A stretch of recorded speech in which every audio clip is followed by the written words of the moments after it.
Staff Sergeant, my name is actually on the roster if you could just— Your name? Holloway's face contorted with rage. You don't have a name, 3-6. You're a number. A quota. Another black girl the Army forced me to babysit. He stepped closer. Your kind doesn't belong here. Never did. Never will. Then his hand moved. The slap echoed like a gunshot. Diana's head snapped sideways. Blood appeared on her lip. 200 soldiers gasped. No one intervened. No one spoke. A young black woman stood bleeding, completely alone. But Holloway had just made the worst mistake of his 15-year career. 4 colonels were 3 minutes away. And when they asked him one simple question, "What is her name?" his answer would destroy everything. Let me take you back 72 hours before that satisfying slap changed everything. Fort Marshall Army Training Center sits 40 miles outside Atlanta, Georgia. August in the deep south, 98 degrees by sunrise. Humidity so thick you could chew it. The kind of heat that soaks through your uniform before breakfast and doesn't let up until midnight. Red Georgia clay coats everything here. Boots, uniforms, skin, lungs.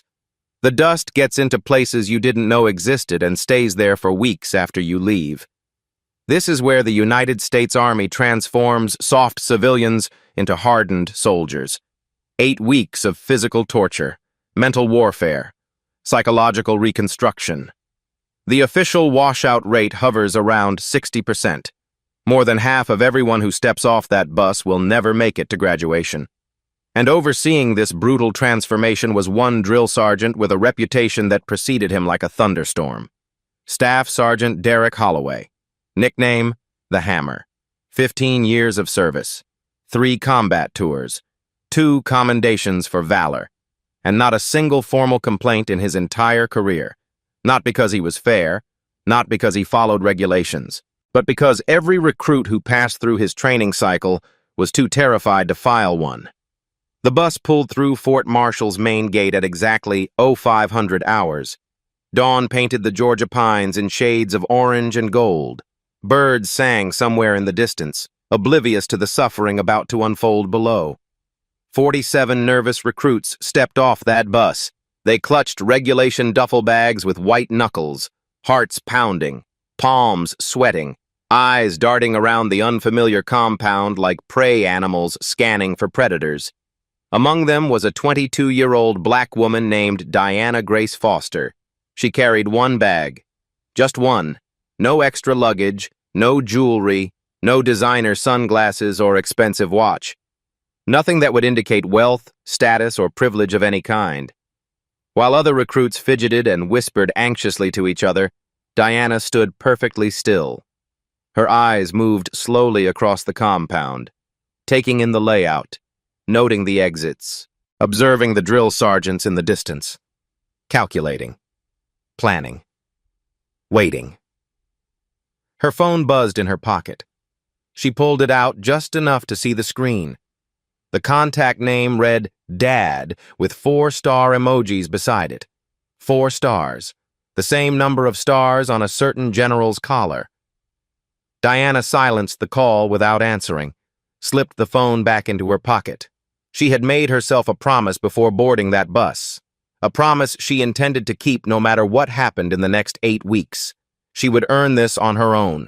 No phone calls home asking for favors, no safety nets woven from family connections, no pulling rank or dropping names. If Diana Grace Foster was going to serve her country, she would serve as Private Foster. Just Private Foster. Not as General Foster's daughter. Her father had understood. He hadn't liked it, but he'd understood.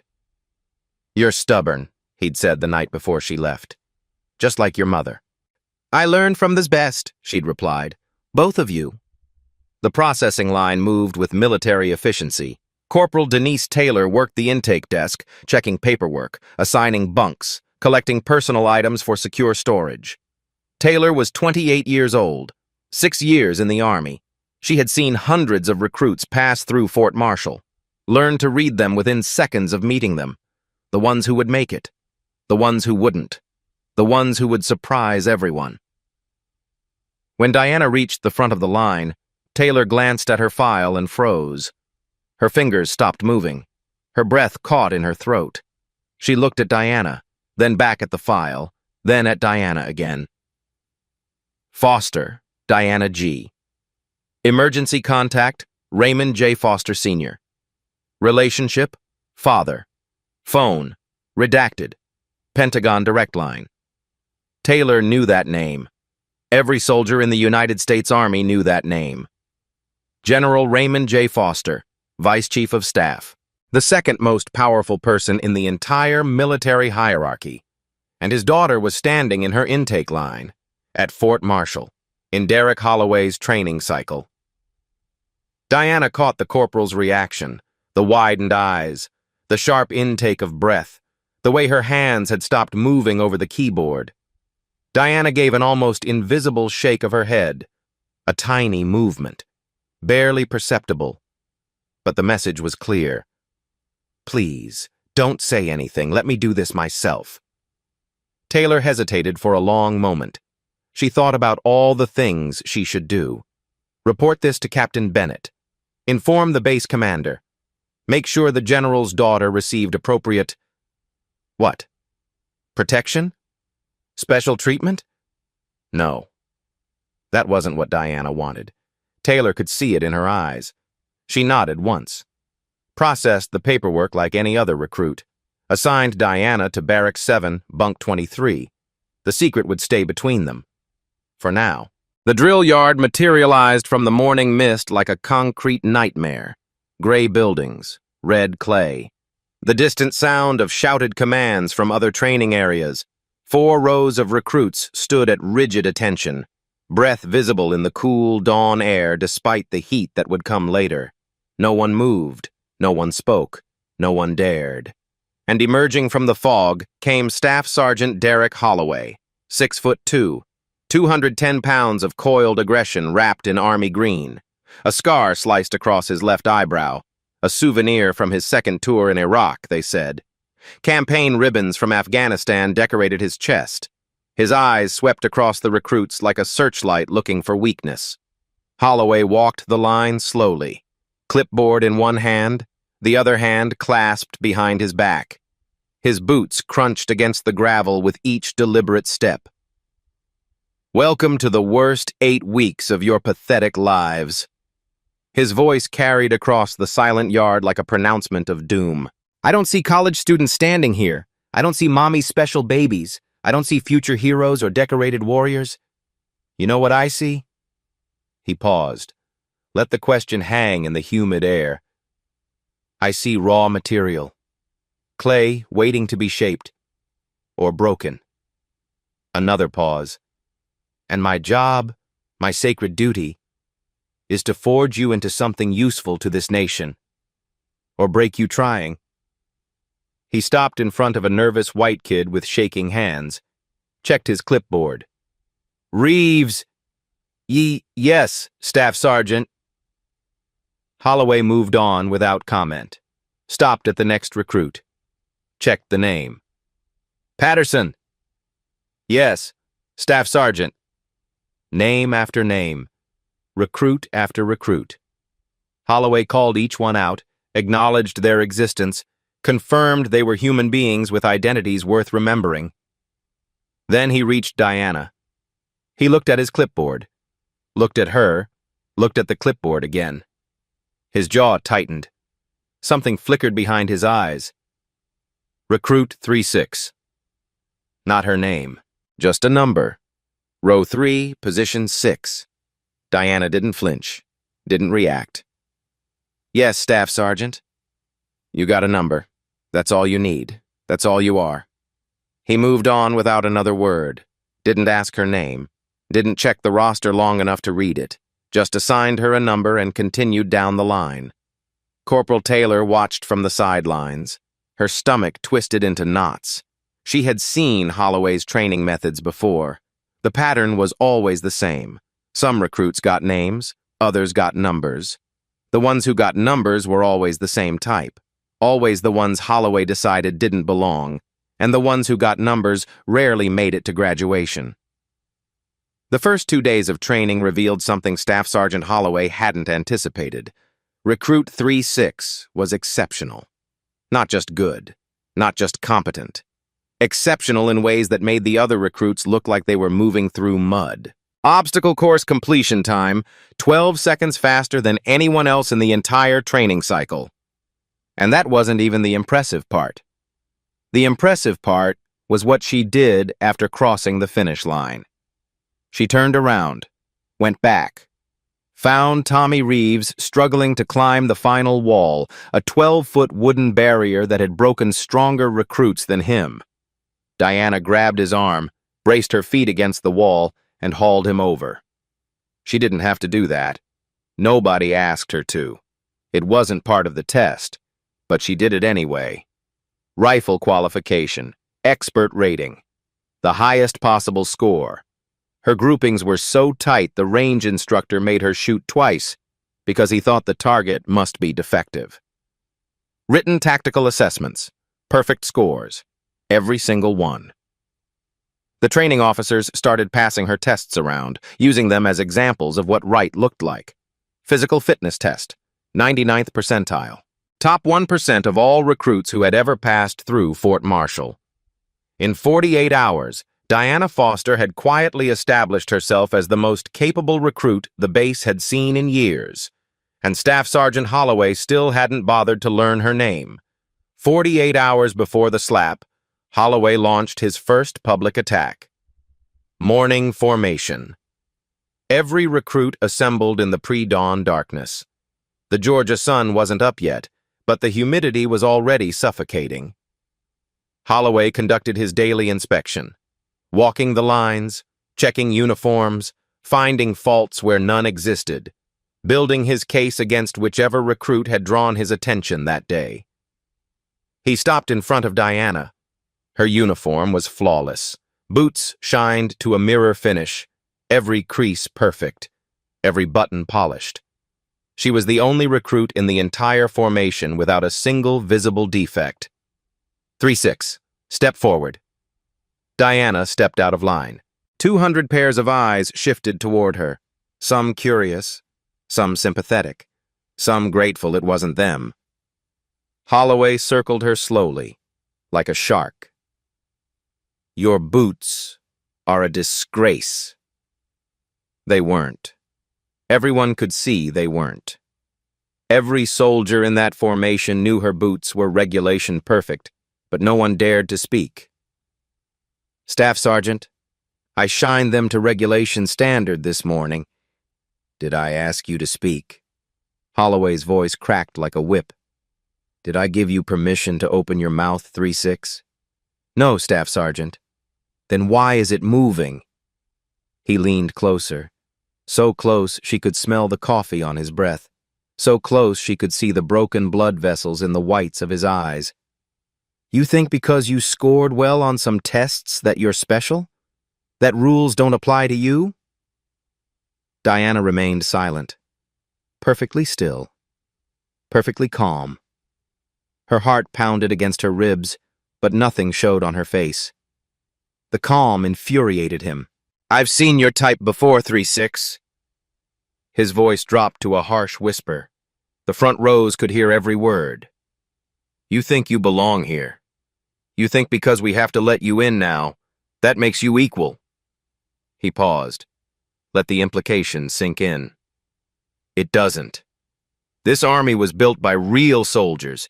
You're just filling a quota, a number, a checkbox, and that's all you'll ever be.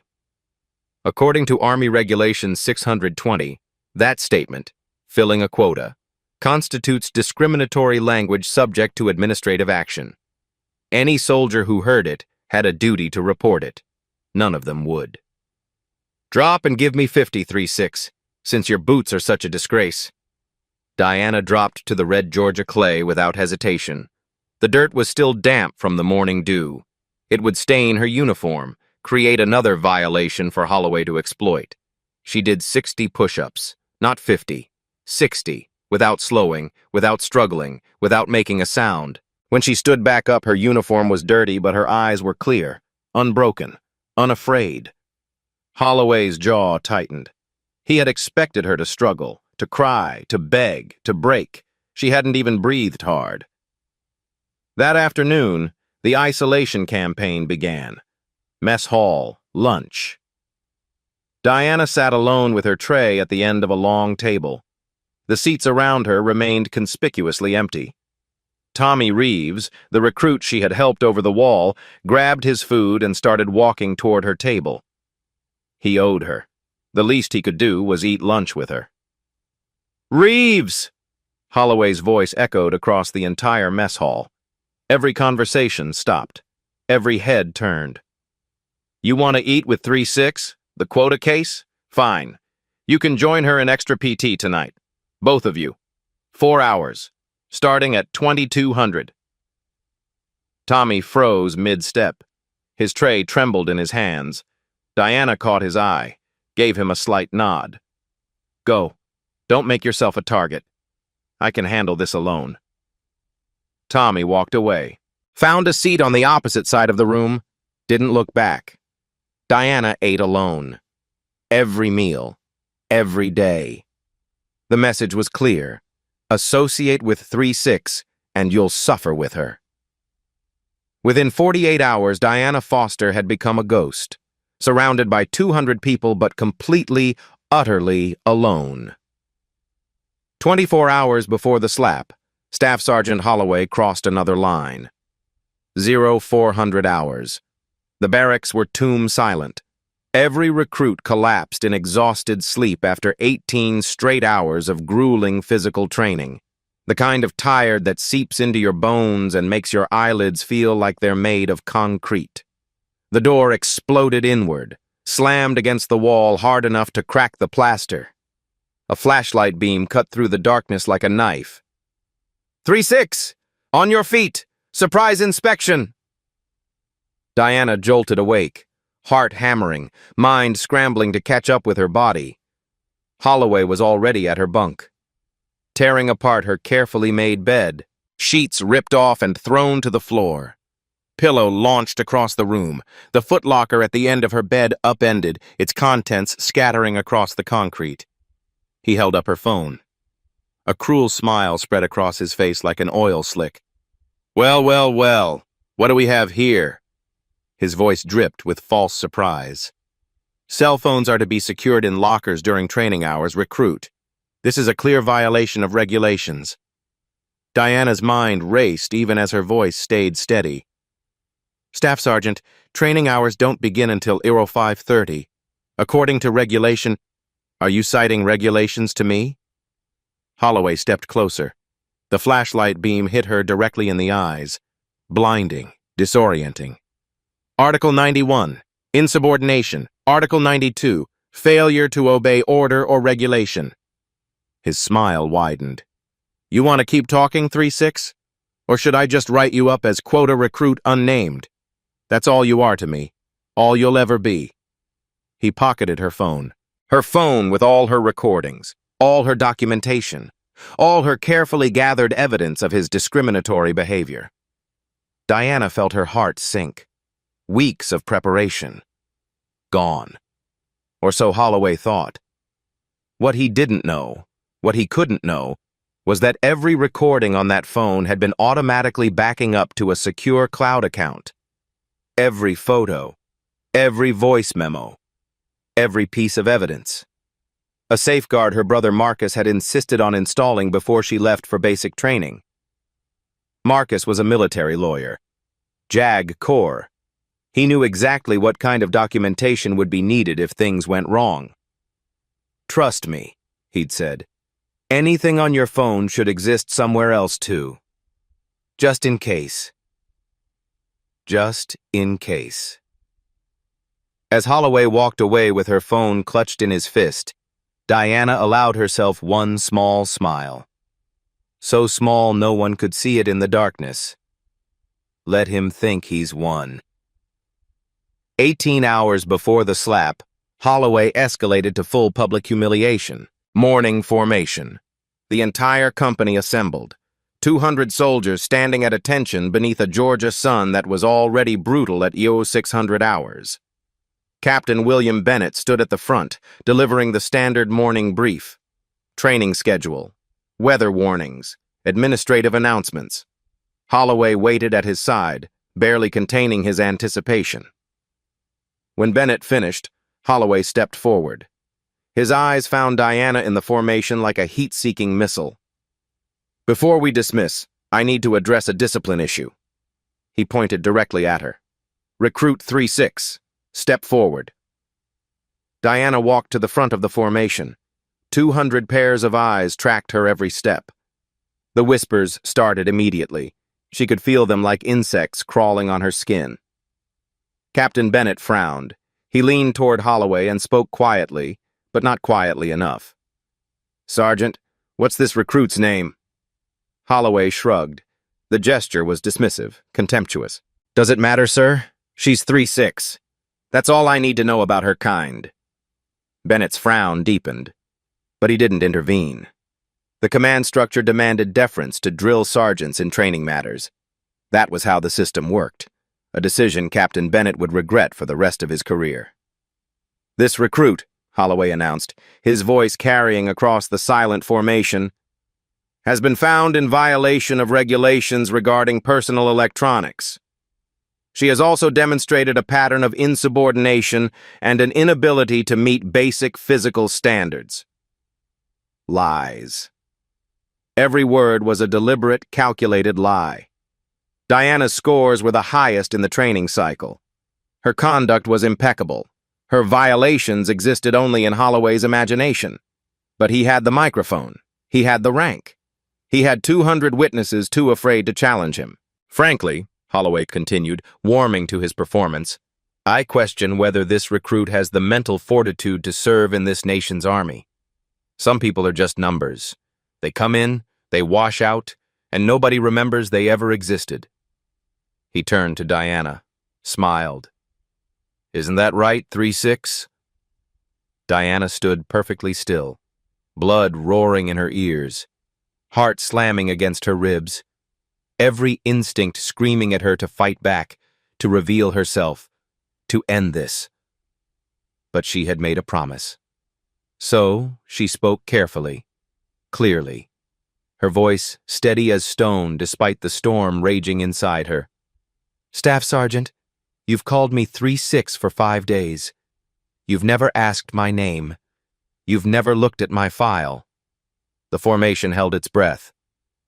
"If you had, you would know that I have followed every regulation, met every standard, not complained once about the additional duties, the sleep deprivation, or the targeted inspections." Holloway's smile flickered. "If you believe I am unfit to serve," Diana continued, "I respectfully request that you document your concerns through proper channels, including Regulation 620, which governs equal treatment regardless of race or gender." She paused. Let the words sink in. "You can start by learning my name." For a moment, absolute silence. Then Holloway's face went crimson. The veins in his temples bulged, his hands clenched into fists at his sides. "Your name?" His voice cracked with fury. "You think I care about your name? You're a number, 3-6. That's all you'll ever be. A quota, a statistic, a nobody." "I'm not a nobody, Staff Sergeant." "Oh yeah?" He stepped closer, too close, invading her space. "Then who are you? Tell me. Who exactly do you think you are?" The entire formation leaned forward. Something was about to happen. Everyone could feel it. Diana could have ended it there. Could have spoken her father's name. Could have watched Holloway's face collapse as he realized his mistake. But that would defeat everything she was trying to accomplish. "I'm a soldier, Staff Sergeant, same as everyone else here. That should be enough." "A soldier?" Holloway laughed. The sound was ugly, bitter. "You're not a soldier. You're an experiment, a checkbox. And experiments fail, 3-6. They fail all the time." Captain Bennett finally stepped forward. "Sergeant Holloway, I think that's enough." Holloway ignored him completely. his entire focus locked on Diana. 15 years of buried resentment boiling to the surface. You think citing regulations makes you smart? You think that fancy education makes you better than me? I've broken 100 recruits just like you. 100 nobodies with no names worth remembering. He was inches from her face now, close enough that she could see the rage trembling in his jaw, close enough to smell the hatred on his breath. And somewhere in the back of her mind, Diana realized what was about to happen. He's going to hit me. The thought came with strange clarity. No panic, no fear, just cold recognition. Let him reveal himself. Let everyone see who he really is. "Staff Sergeant," she said quietly, "you're being recorded by the security cameras, and you still don't know who I am." "I don't need to know who you are." His voice cracked. "Names are for soldiers. You're not a soldier. You're nothing." His hand moved. The slap connected with full force, open palm against her left cheek. The sound echoed across the drill yard like a thunderclap. Diana's head snapped to the side. A thin line of blood appeared on her lip. 47 recruits gasped as one. For a moment, time itself seemed to stop. Holloway's face shifted, rage bleeding into realization, the first flicker of understanding crossing his features. What did I just do? But Diana didn't fall, didn't cry out, didn't give him the satisfaction of seeing her break. She straightened slowly, wiped the blood from her lip with the back of her hand, looked at the red smear on her skin. Then she stood at attention, silent, waiting, composed. "Nothing to say now, 3-6?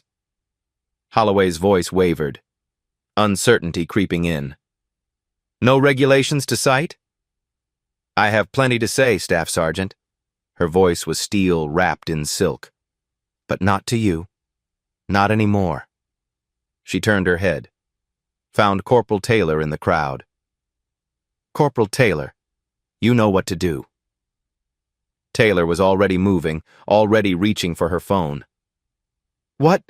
Holloway sputtered. "Where is she going? What is happening?" 3-6. What the hell? Diana turned back to face him and smiled. A small smile, cold, knowing. The smile of someone holding cards he couldn't see. "You're about to learn my name, Staff Sergeant, and you're going to wish you'd asked 5 days ago." May. 45 minutes earlier, Corporal Taylor had made a phone call. She had stepped behind a supply building, hands shaking, heart pounding, knowing that what she was about to do could end her career. She dialed a number from Diana's confidential file, a number she was never supposed to access. "Sir, this is Corporal Denise Taylor, Fort Marshall Training Center. I'm calling about your daughter." 400 miles away, General Raymond Foster had been in a Pentagon meeting with the Secretary of Defense. He never took calls during briefings. But this call came through on a special line.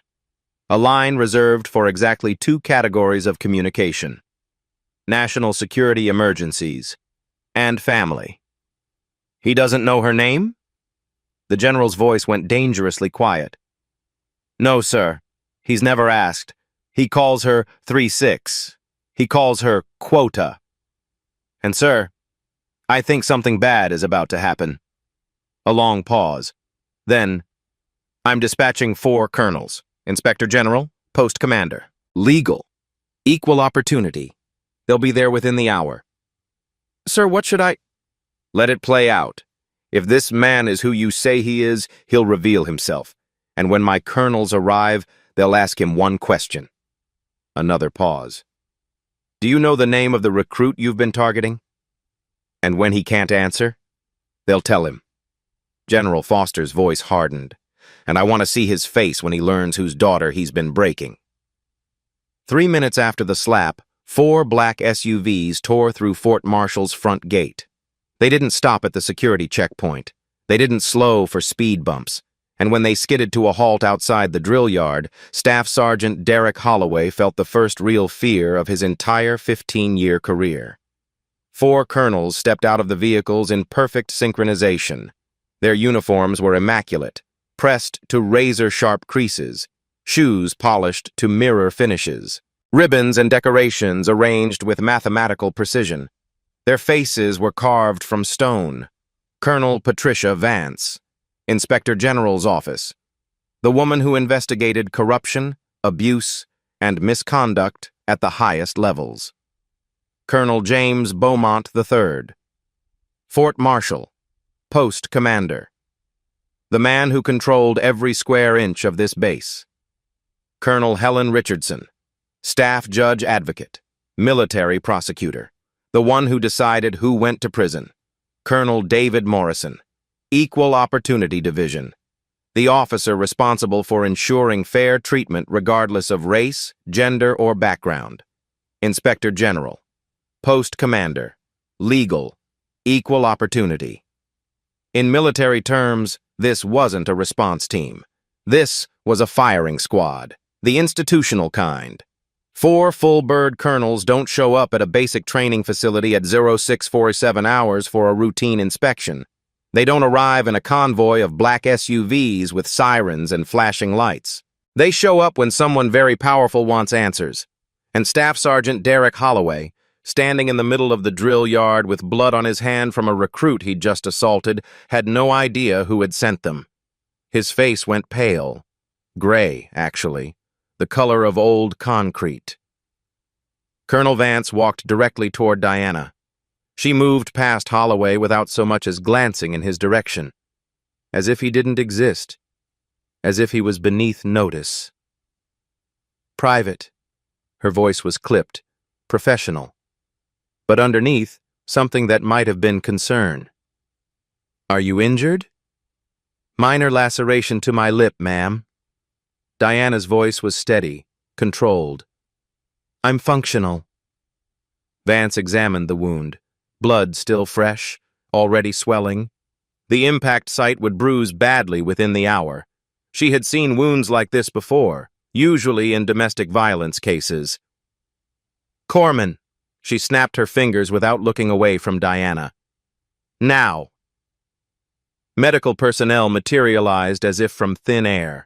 They began treating Diana's lip with practiced efficiency. Only then did Colonel Vance turn to address Staff Sergeant Holloway. Her gaze could have frozen the Georgia sun. Staff Sergeant Holloway, her voice carried across the silent drill yard, 200 soldiers hanging on every word. I'm going to ask you a question. I want you to think very carefully before you answer. Holloway's Adam's apple bobbed as he swallowed. Hard. Yes, ma'am. The recruit you just struck. Vance let the words hang in the air like a noose. What is her name? Silence. Absolute. Complete. The kind of silence that presses against your eardrums. 200 soldiers watched. 4 colonels waited. Diana, being treated by the corpsman, showed no expression whatsoever. Holloway's mouth opened, closed, opened again. She's recruit 3-6, ma'am. 3rd row, 6th position. That's how Her name, Sergeant. Vance's voice cracked like a whip. Not her position number, not her row designation. Her name, the name her parents gave her, the name on her birth certificate, her name. Holloway's face twisted through a series of expressions, confusion, fear, dawning horror. I don't... Colonel Morrison stepped forward. His voice was ice and steel. Let me make sure I understand the situation correctly, Sergeant. You've been training this recruit for 5 days? Yes, sir. 5 days. You've assigned her extra duties, conducted multiple inspections of her bunk, singled her out repeatedly in front of the entire formation, called her quota case and nobody in front of 200 witnesses. Morrison paused. Let each accusation land. 3 minutes ago, you struck her across the face hard enough to draw blood. Another pause. And you don't know her name? Holloway's uniform was soaked with sweat, dark patches spreading under his arms, down his back. His hands trembled visibly at his sides. Ma'am, sir, I call all the underperforming recruits by their numbers. It's a training technique, a motivational strategy. I've been doing it for 15... Do you? Vance cut him off mid-sentence. Because we've reviewed the security footage from the past 5 days. You called Recruit Reeves by name, Recruit Patterson by name, Recruit Delgado, Recruit Morrison, Recruit Carter. She stepped closer. All white recruits, all addressed by their proper names.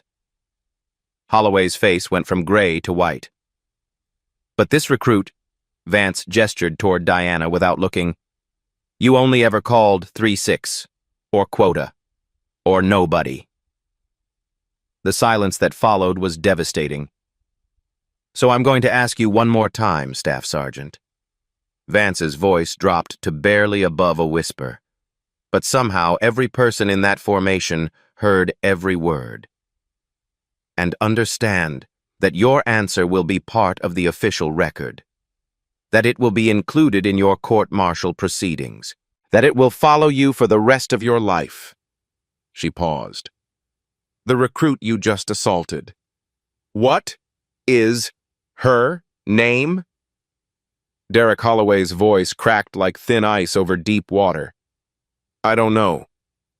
Colonel Morrison pulled a folder from under his arm, opened it slowly, drew out a single sheet of paper. Then let me educate you, Staff Sergeant. He began to read.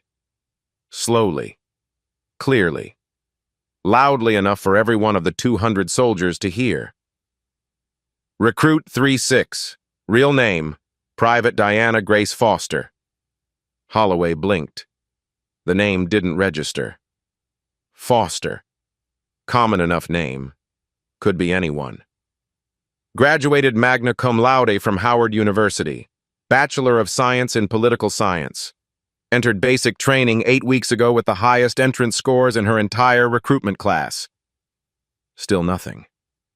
Holloway looked confused. What did any of this matter? Emergency contact listed as Raymond J. Foster, Sr. A flicker. Something stirring behind Holloway's eyes. Recognition trying to break through denial. Relationship to recruit, father. His face went pale. Current rank, General, 4 stars. His knees buckled. Current position, Vice Chief of Staff of the United States Army. The world stopped. Time froze. Everything Derek Holloway had ever believed about himself, his career, his future, his life, it all collapsed in that single moment. The color drained from his face. Not gradually. All at once, like someone had pulled a plug at the bottom of a bathtub. His mouth opened, worked silently. No sound came out.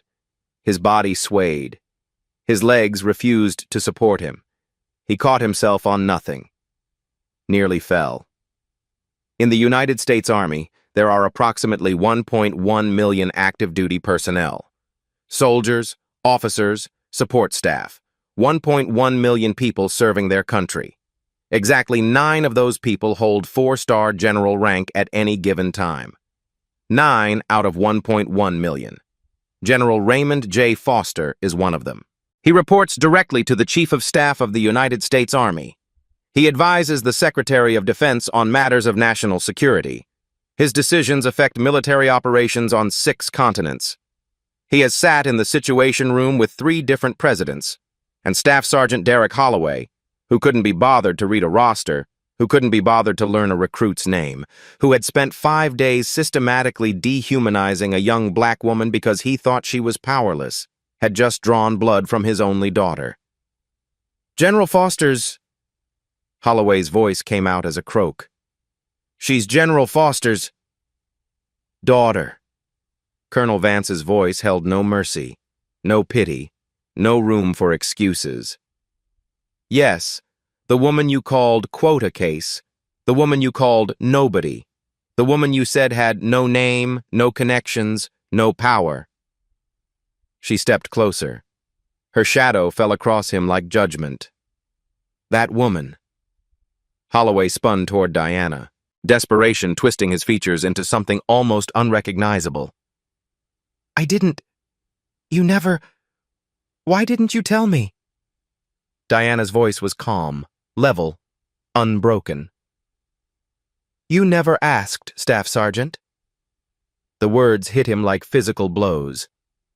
5 days. You had 5 days to look at a roster, to read a file, to ask me my name like a human being. She met his eyes directly. No anger, no triumph, just truth. But you didn't want to know my name. You wanted me to be nobody, because nobodies are easy to break. If I had known, that is exactly the problem, Sergeant. Colonel Vance cut him off. If you had known she was General Foster's daughter, would you have treated her differently? Yes, I mean, so your treatment of recruits depends on who their fathers are, on whether they have connections or power, on whether they're somebody or nobody.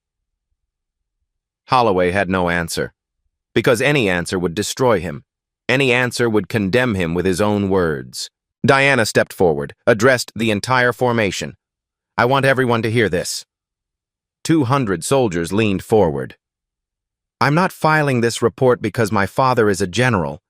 I'm filing it because Staff Sergeant Holloway spent 5 days treating me like I wasn't human, and he only did it because he thought I was powerless." Her voice strengthened. "He thought no one would believe me. He thought no one would care. He thought I was nobody." She paused, scanned the faces of the recruits she had trained beside. "But here's what everyone needs to understand. I'm not special. I'm just the first one whose nobody turned out to be somebody. How many others came before me? How many recruits did Holloway break because they really were alone? Because their fathers weren't generals? Because no colonels were coming to save them?"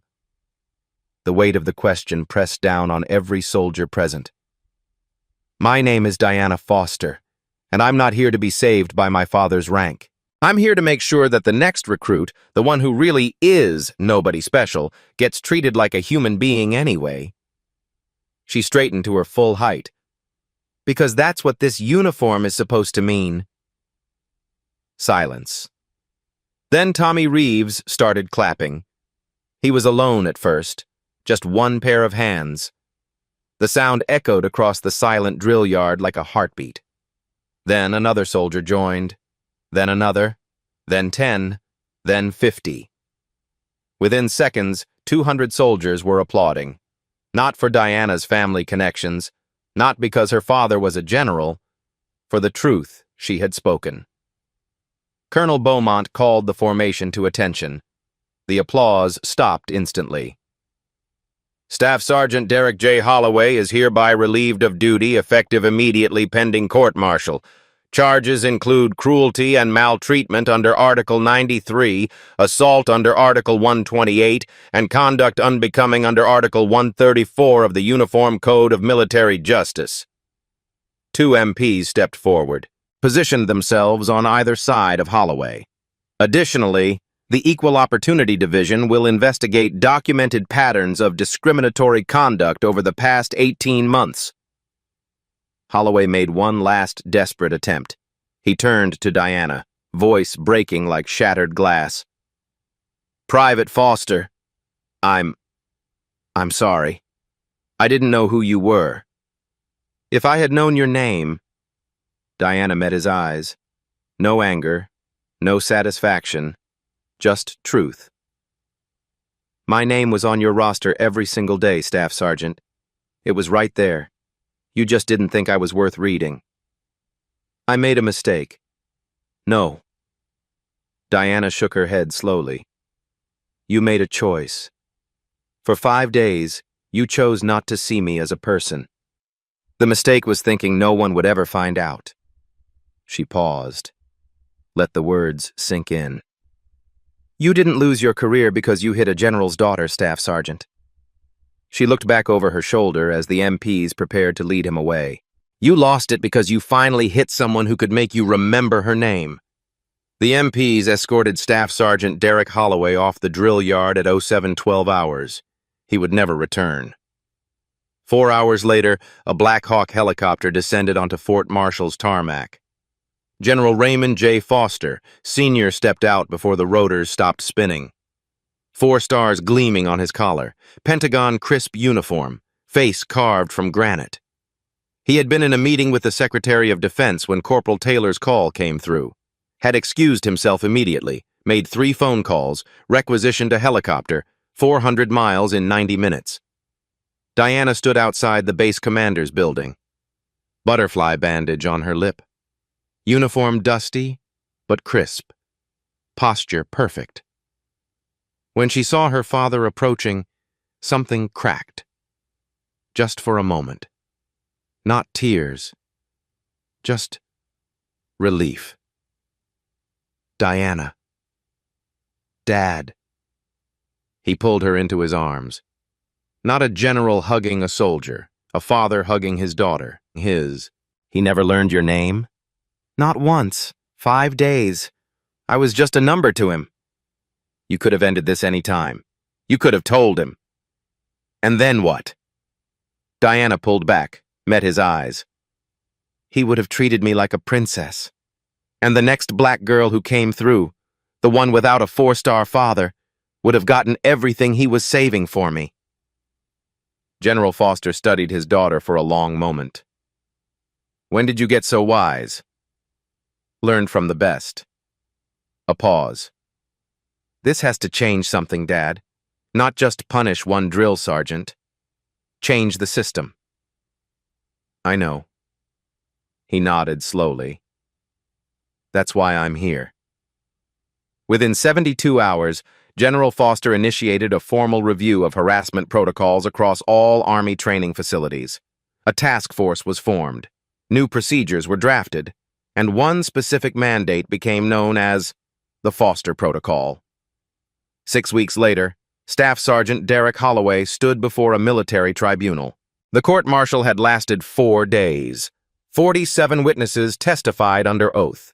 Security camera footage was analyzed frame by frame. Training logs were scrutinized. Pattern after pattern of discriminatory behavior was documented, cataloged, and displayed. The verdict was unanimous. Staff Sergeant Derek J. Holloway, this tribunal finds you guilty on all charges. Holloway stood in his dress uniform. The drill sergeant badge had been stripped from his chest. His face was gaunt, gray, aged 10 years in 6 weeks.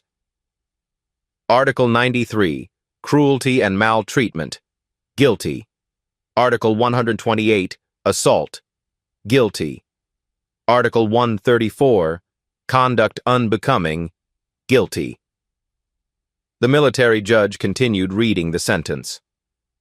Aggravating factors, including racial discrimination and deliberate dehumanization of subordinates, have been established through documented evidence. Your sentence? Reduction in rank to Private E1. Forfeiture of all pay and allowances for 12 months. Confinement for 180 days. And dishonorable discharge upon completion of sentence.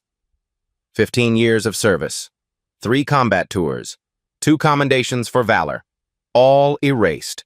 Not because Derek Holloway hit a general's daughter, but because he finally hit someone who could force the system to see what he had been doing all along, to everyone. The investigation that followed his arrest uncovered 18 months of systematic abuse. 23 complaints had been filed against Holloway over 5 years. Every single one dismissed, buried, lost in paperwork. 14 recruits who washed out during his training cycles showed documented patterns consistent with targeted harassment. 8 of those 14 were black or Latino. 6 were white. In Holloway's official training notes, the 8 minority recruits were referred to exclusively by position numbers.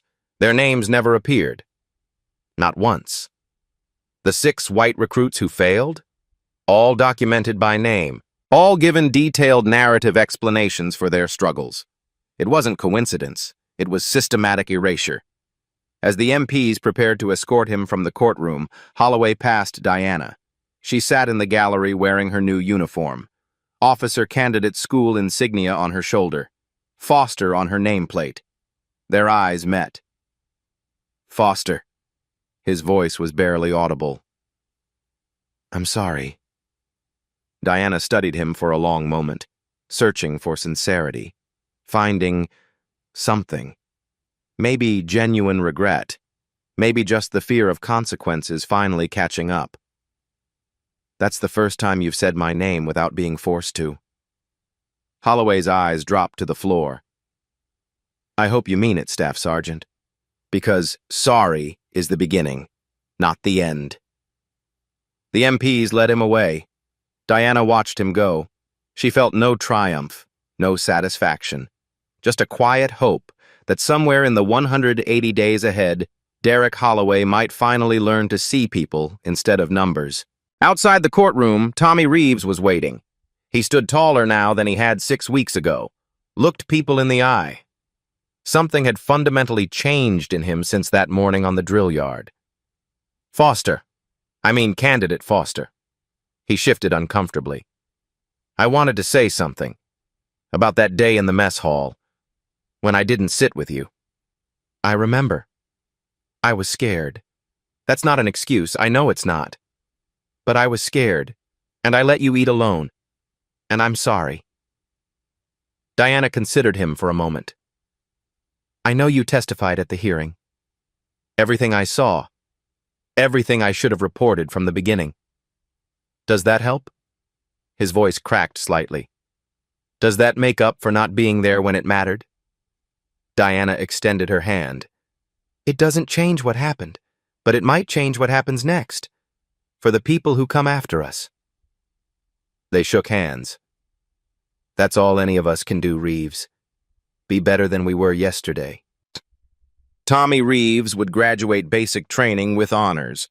3 years later, he would become a drill sergeant himself. His approach would be radically different from his predecessors.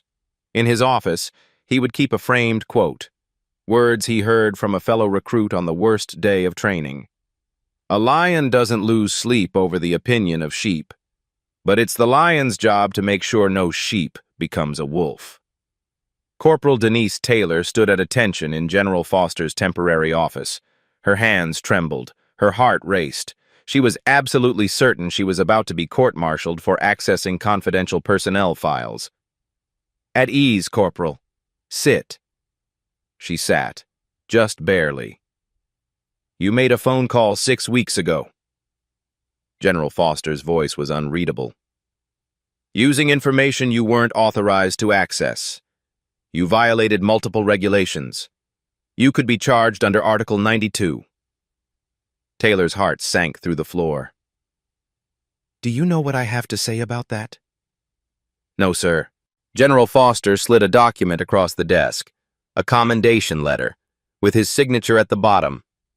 I say you demonstrated exactly the kind of moral courage this army needs more of.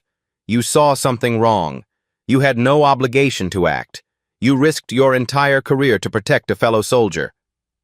He stood, extended his hand. Effective next month, you're transferring to the Inspector General's office. We need people who will make the hard calls. You've already proven you're one of them. Taylor's eyes burned. She blinked rapidly. Thank you, sir. No, Corporal. Thank you for making that call. Corporal Denise Taylor would serve 12 more years. She would rise to Master Sergeant. She would personally identify and investigate 37 cases of command abuse, cases that might never have surfaced without someone willing to pick up a phone and say, "This isn't right." 1 year later, Diana Grace Foster stood on the parade ground at Fort Benning, officer candidate school graduation, gold bars gleaming in the Georgia sun. Her mother pinned one bar, her father pinned the other. Lieutenant Foster. General Foster's voice was quiet, proud. I like the sound of that. It has a nice ring to it. When reporters asked what she planned to do with her commission, Diana's answer was simple. I'm going to make sure no one has to be a general's daughter to be treated with dignity. That's the whole point of this uniform. Everyone wearing it is supposed to be equal. My job is to make that promise actually mean something. Since the Foster Protocol was implemented, harassment complaints at Army training facilities have increased by 43%. Not because harassment increased, because soldiers finally felt safe reporting it. 71% of those complaints have resulted in disciplinary action. Accountability has become the expectation, not the exception. This story gets shared every time someone feels invisible. Every time someone is treated like a number instead of a name. Every time a person in authority forgets that the people beneath them are human beings, with families, with histories, with dignity that shouldn't require a powerful last name to protect. Staff Sergeant Derek Holloway thought he was teaching Diana Foster a lesson about power. He was, just not the lesson he intended. He taught her that power abused will always, eventually, face power applied. He taught her that refusing to see someone, deliberately choosing not to learn their name, is its own form of violence. Violence that often comes before the physical kind. He taught her that the military she loved could be better, and that she could be the one to make it so. But most of all, he taught 1.1 million active-duty soldiers a truth that General Foster put into one sentence at his daughter's graduation. The measure of a leader isn't just how they treat people who can help them. It's whether they bother to learn the names of people they think can't. Diana Foster didn't hide her identity to trap Derek Holloway. She gave him every opportunity to discover it. Her name was on every roster. Her file was in his office. Her emergency contact was one click away. He simply never cared enough to look. And in that deliberate blindness, that willful refusal to see, he revealed exactly who he was. A man who sorted human beings into somebodies and nobodies. A man who believed power meant never having to acknowledge the powerless. A man who learned, far too late, that the nobody he'd been trying to break was somebody all along. The question isn't whether Holloway would have treated Diana differently if he'd known who her father was. The question is, why should that matter? Why should any soldier, any person, need a powerful last name to be treated with basic human dignity? That's the question Diana Foster forced an entire institution to answer. And the answer changed everything. So let me ask you something.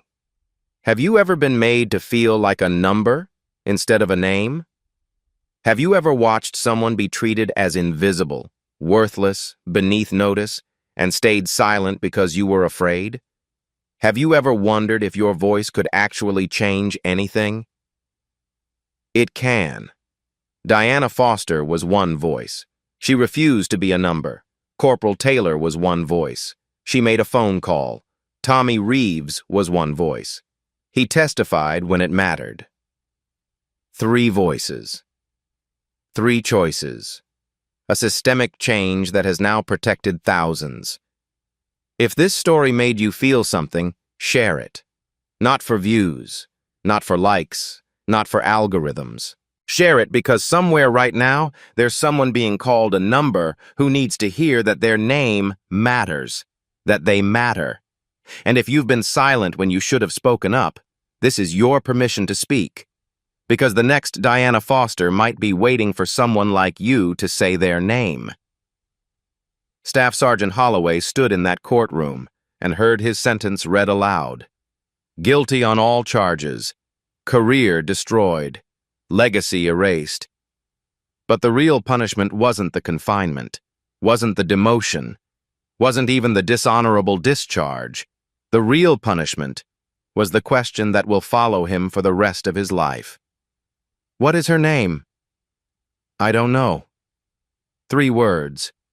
That's all it took to end 15 years of service. 3 words that proved he had never seen Diana Foster as a human being worth knowing.